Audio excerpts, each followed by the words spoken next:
भगवान शिव ने बताया कि कलयुग की स्त्रियां किस श्राप के कारण पराये पुरुषों में रत रहती हैं। मित्रों, एक बार देवी पार्वती भगवान शिव से मिलने को आती हैं और कहती हैं, हे स्वामी, आज मैं मृत्यु लोक पर भ्रमण कर रही थी।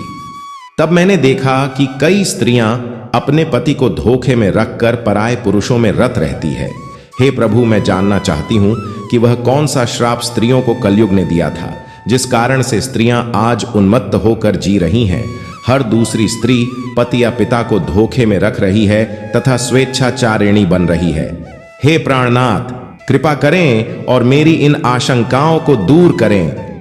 तब मित्रों, भगवान शिव कहते हैं, हे देवी पार्वती, आज आपने जो कलयुग की स्त्री के विषय में प्रश्न किए हैं वह एक अटल सत्य है। यह कलयुग के कली पुरुष का श्राप है, जिसकी कथा मैं आपको आज सुनाता हूं।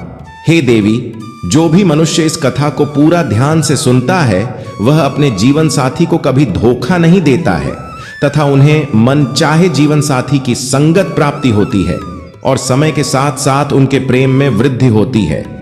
हे देवी पार्वती, मेरा आपसे निवेदन है, आप इस कथा का श्रवण और प्रसार अवश्य करें ताकि हर एक पति पत्नी के बीच प्रेम और स्नेह की कभी कमी ना हो और हमेशा एक दूसरे के प्रति एक निष्ठ काम भाव रखें। मित्रों, भगवान शिव कहते हैं, हे देवी पार्वती, यह एक सत्य घटना पर आधारित कथा है जो कि आज से 5000 साल पुरानी है।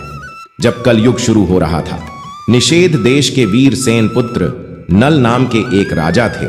वे रूप और गुणों से परिपूर्ण होने के साथ साथ सभी तरह के अस्त्र शस्त्र में उन्हें महारथ प्राप्त था, किंतु उन्हें चौसा खेलने की बुरी आदत थी। उसी काल में विदर्भ देश पर भीष्मक नाम के एक राजा राज्य करते थे। उन्होंने दमन ऋषि को प्रसन्न कर उनसे वरदान के रूप में 4 संतान प्राप्त की थी, जिसमें से 3 पुत्र और 1 कन्या थी। पुत्रों के नाम थे दम, दांत, दमन और पुत्री का नाम था दमयंती। वह देवी लक्ष्मी के समान रूपवती थी। ऐसा भी माना जाता है कि उस समय तीनों लोगों में दमयंती के समान कोई भी कन्या सुंदर नहीं थी। मित्रों, भगवान शिव कहते हैं, हे देवी पार्वती, एक दिन की बात है कि राजा नल अपने राजमहल के उद्यान में टहल रहे थे। उसी समय उनकी नजर कुछ हंसों पर पड़ी। उसमें से एक सुंदर हंस को नल ने पकड़ लिया। तब हंस ने राजा नल से कहा, हे राजन, अगर आप मुझे छोड़ दो तो मैं विश्व सुंदरी राजकुमारी दमयंती के पास जाकर आपके गुणों का ऐसा वर्णन करूंगा कि वह आपसे ही विवाह करेंगी। राजा नल भी दमयंती के रूप की चर्चा पहले ही अपने दरबारियों के मुख से सुन चुके थे और मन ही मन दमयंती को पाने की चाहत भी रखते थे। वह उसे विवाह करना चाहते थे। मित्रों, भगवान शिव कहते हैं, हे देवी पार्वती, हंस की बातें सुनकर राजा नल ने उसको छोड़ दिया। इसके बाद वे सभी हंस छोड़कर राजकुमारी दमयंती के उद्यान में चले आए। वहीं दूसरी तरफ दमयंती हंसों को अपने महल के उद्यान में देखकर बहुत खुश हुई। वह भी हंसों को पकड़ने के लिए दौड़ने लगी। उसने जिस हंस को पकड़ा तभी वह हंस बोल उठा, हे रानी दमयंती, निषेध देश का एक नल नाम का राजा है। वह राजा बहुत ही सुंदर है। मनुष्य में उसके समान सुंदर और कोई भी नहीं। वह मानो साक्षात कामदेव का ही स्वरूप हो। यदि तुम उनसे विवाह कर लो तो तुम्हारा जन्म और रूप दोनों ही सफल हो जाएगा। जैसे तुम स्त्रियों में सबसे रूपवती हो, वैसे ही राजा नल पुरुषों में सबसे सुंदर है। तुम दोनों की जोड़ी उत्तम रहेगी। हंसों की यह बातें सुनकर दमयंती के मन में भी राजा नल से मिलने की लालसा जाग उठी।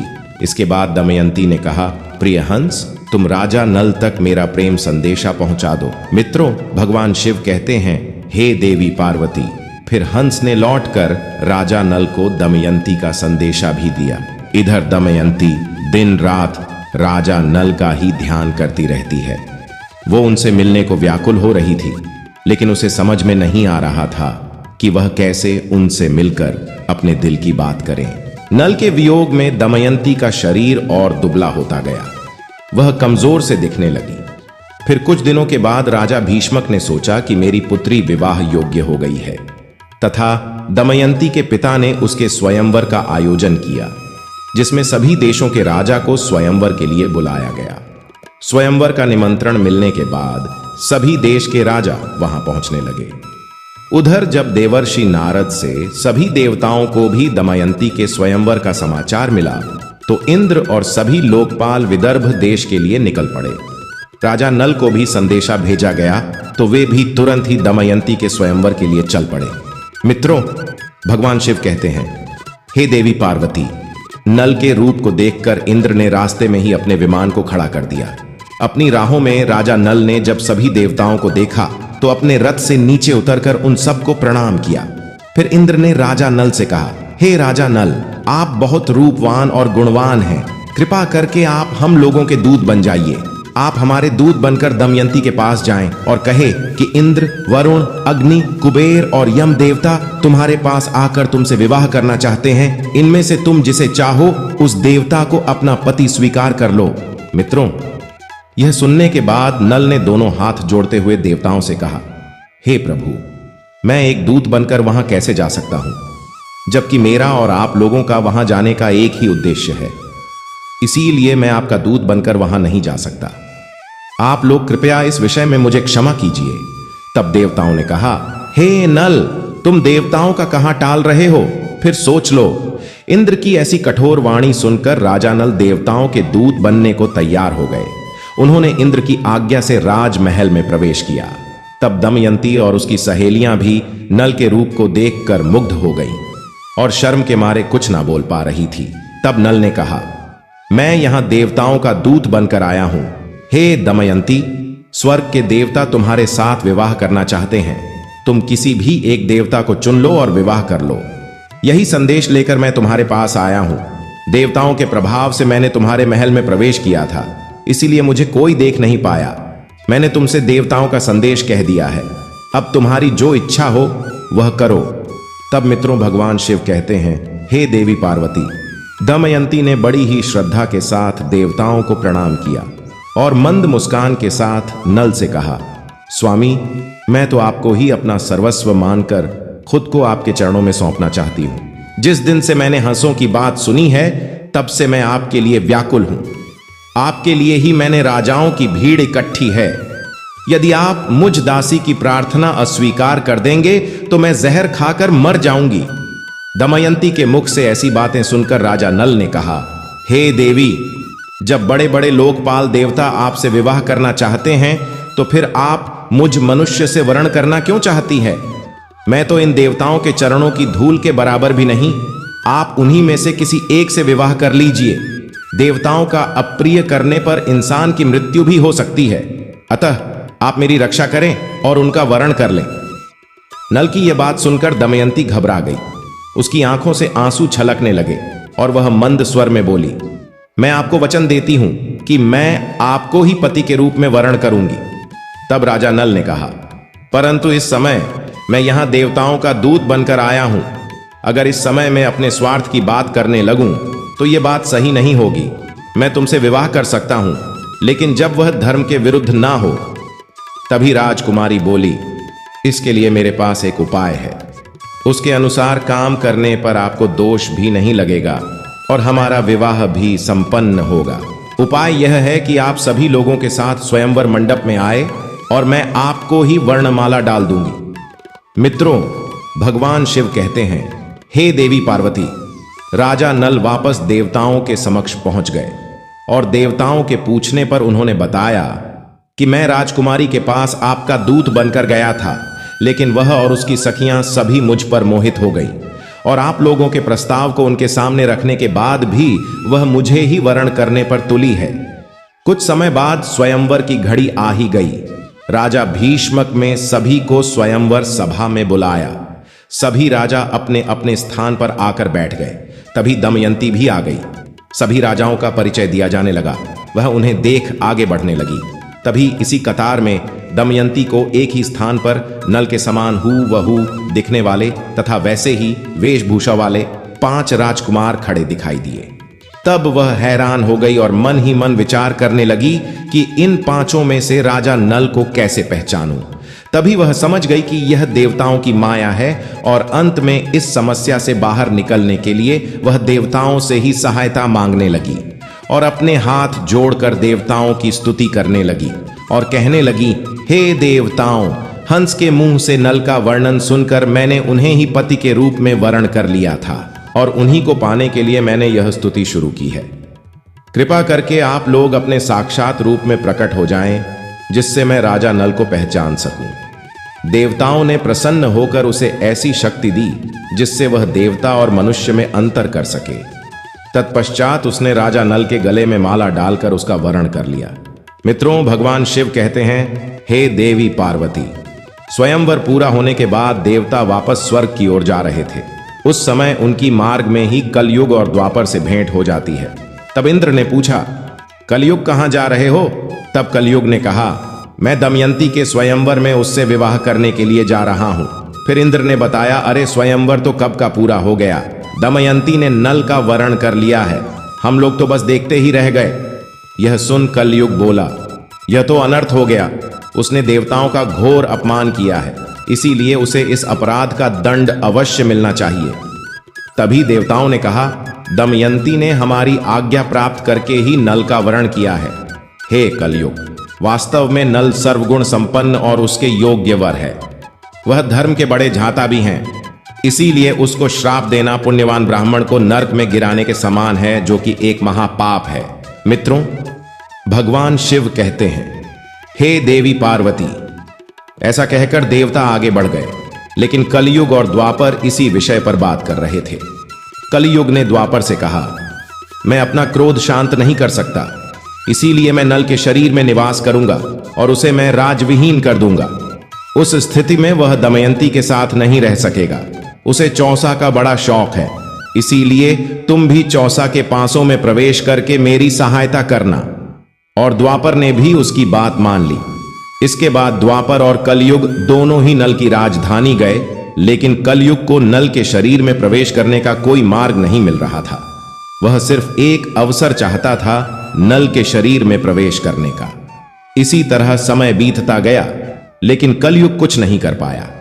फिर 12 वर्ष पश्चात एक दिन राजा नल संध्या के समय लघु शंका से निवृत्ति होकर बिना हाथ पैर धोए भोजन करने को बैठ गए। ये अपवित्र अवस्था देखकर कलयुग उनके शरीर में प्रवेश कर गया। वहीं कलयुग दूसरा रूप धारण कर इनके भाई जो अलग रहकर अपना राज्य चलाते थे, पुष्कर के पास गया और उसने कहा, तुम नल के साथ चौसा खेलो, मैं वचन देता हूं, मैं निश्चित रूप से उसका राज्य जिताने में तुम्हारी मदद करूंगा। पुष्कर ने कलयुग की बात मान ली और नल के पास शीघ्र ही चला आया। जब पुष्कर ने राजा नल को जुआ खेलने के लिए ललकारा, तो राजा नल दमयंती के सामने उसकी ललकार सह ना सके।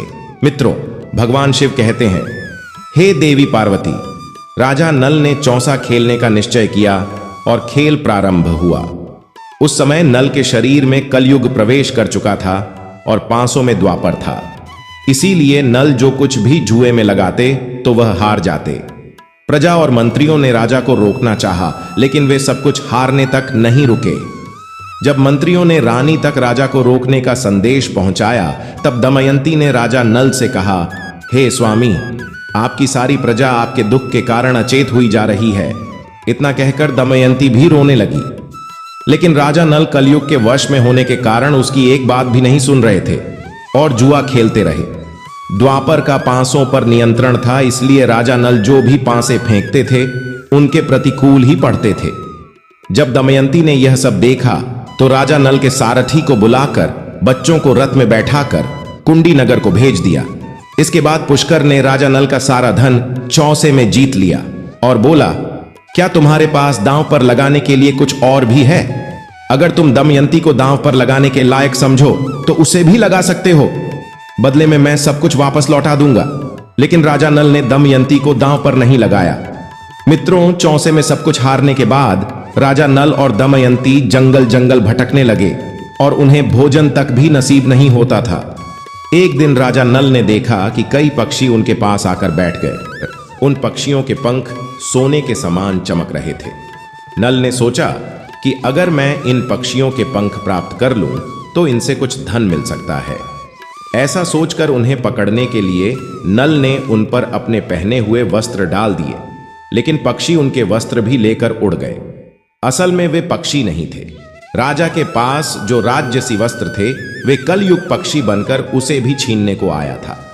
नल अब नंगे होकर बड़ी ही खिन्नता के साथ ऊपर देखता हुआ रह गया और मायूस होकर वह दमयंती के पास पहुंचा और उसे सामने के मार्ग दिखाने लगा। दमयंती, तुम देख रही हो, यहां बहुत से रास्ते हैं। यह अवंती ओर जाता है, दूसरा पर्वत से होकर दक्षिण देश को जाता है, सामने वाला विंध्याचल पर्वत को जाता है।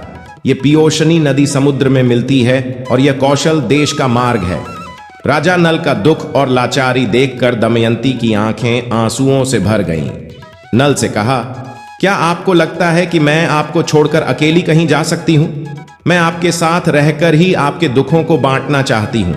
दुख में आपका साथ देना मेरा पहला धर्म है। ऐसा कहकर नल के मन के दुखों को हल्का कर देती है।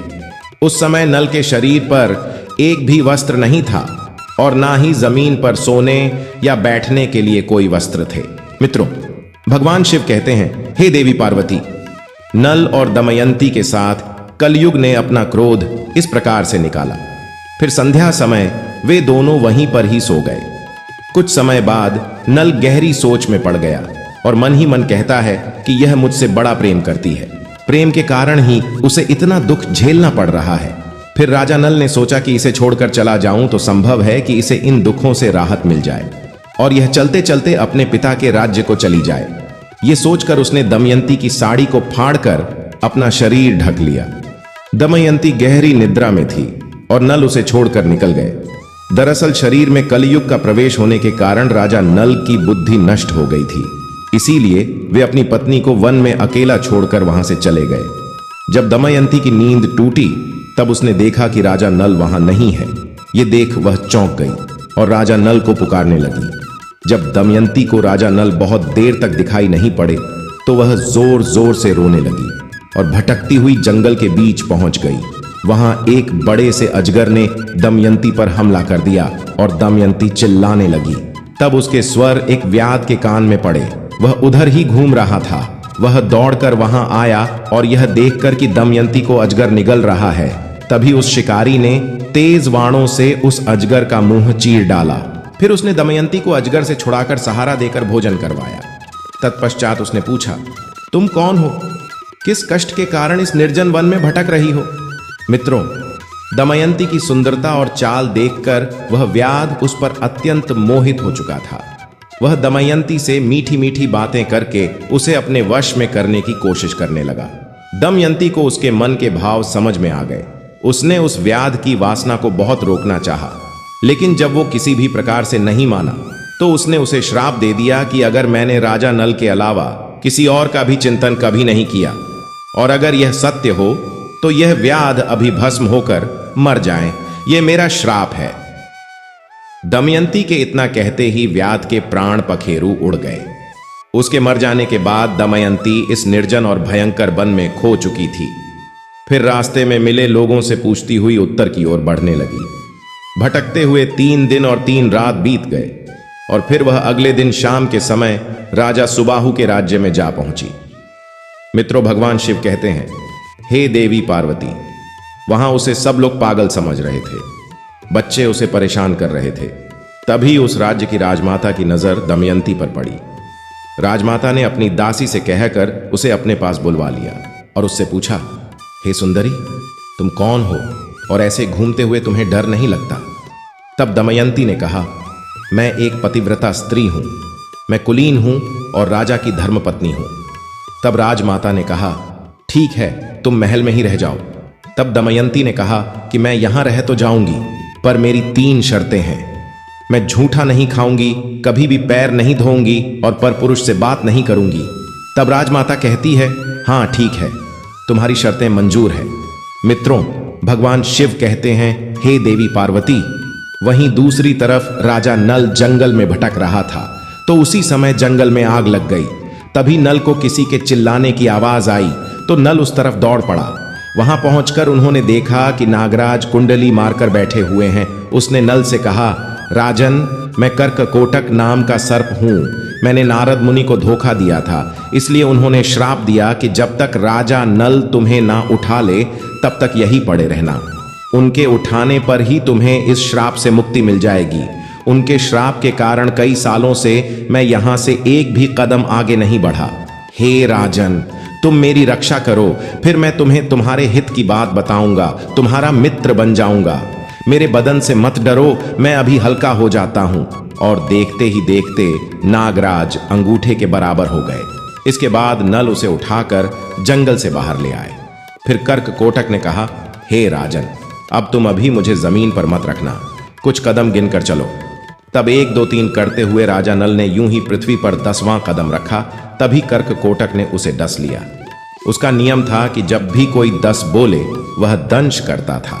मित्रों, तब वह राजा नल अचंभित रह गए और फिर कर्क कोटक ने कहा, हे राजन, तुम्हें कोई पहचान ना सके, इसीलिए मैंने 10 के तुम्हारा रूप बदल दिया है।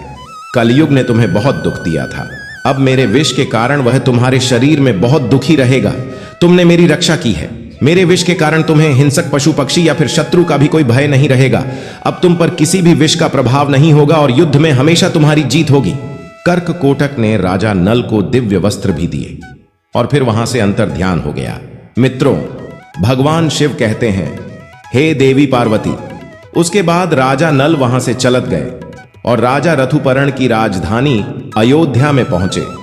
फिर उन्होंने दरबार में पहुंचकर राजा से कहा, मेरा नाम बाहुक है, मैं घोड़ों को हाँकने और उन्हें तरह तरह की चालें सिखाने का काम करता हूं।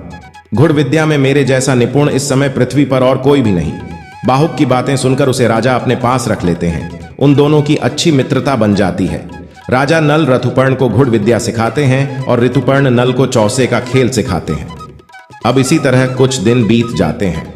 मित्रों, उधर जब राजा विदर्भ को यह समाचार मिला कि उनके दामाद नल और पुत्री दमयंती राजपाट विहीन होकर बनने चले गए हैं, तब उन्होंने सुदेव नाम के एक ब्राह्मण तो नल और दमयंती का पता लगाने के लिए 6 दिन देश के राज्य में भेज दिया।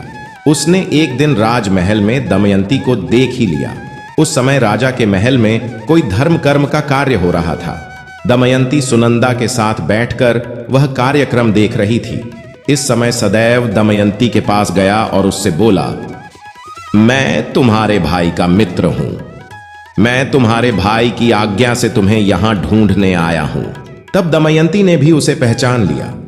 वह सबका कुशल मंगल पूछने लगी और पूछते पूछते रो पड़ी। तब सुनंदा दमयंती को रोता देख घबरा गई और उसने अपनी माता के पास जाकर उन्हें सारी बात बताई। राजमाता तुरंत अपने महल से बाहर निकल कर आई और ब्राह्मण के पास जाकर पूछने लगी, हे सुदेव, यह किसकी पत्नी है, किसकी पुत्री है? अपने घर वालों से यह बिछड़ कैसे गई? तब सुदेव ने उनका पूरा परिचय राजमाता को दिया। इसके बाद सुनंदा ने अपने हाथों से दमयंती को स्नान कराया, जिससे उसकी बाहों के बीच का लाल चिन्ह चंद्रमा के समान प्रकट हो गया। उसके ललाट का वह चिन्ह देखकर सुनंदा व राजमाता दोनों ही रो पड़े, क्योंकि राजमाता दमयंती की मौसी थी और उसने यह बात उनसे छुपाई हुई थी। मित्रों, भगवान शिव कहते हैं, हे देवी पार्वती।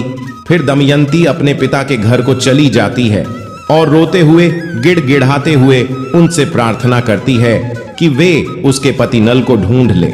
अपनी पुत्री की बात सुनकर राजा भीष्मक सुदेव को बुलाते हैं और राजा नल की खोजने की योजना बनाते हैं।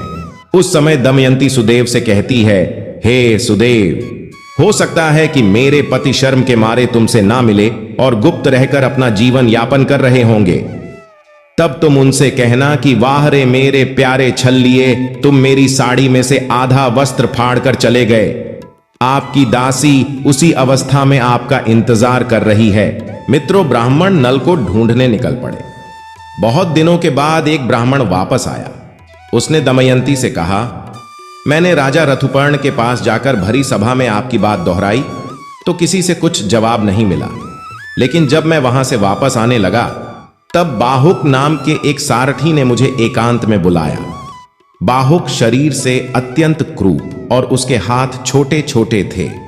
वह लंबी लंबी सांस लेकर रोता हुआ मुझसे कहने लगा, उच्च कुल की स्त्रियों के प्रति उन्हें छोड़ भी देते हैं तो फिर भी वे अपने शील की रक्षा करती हैं क्या?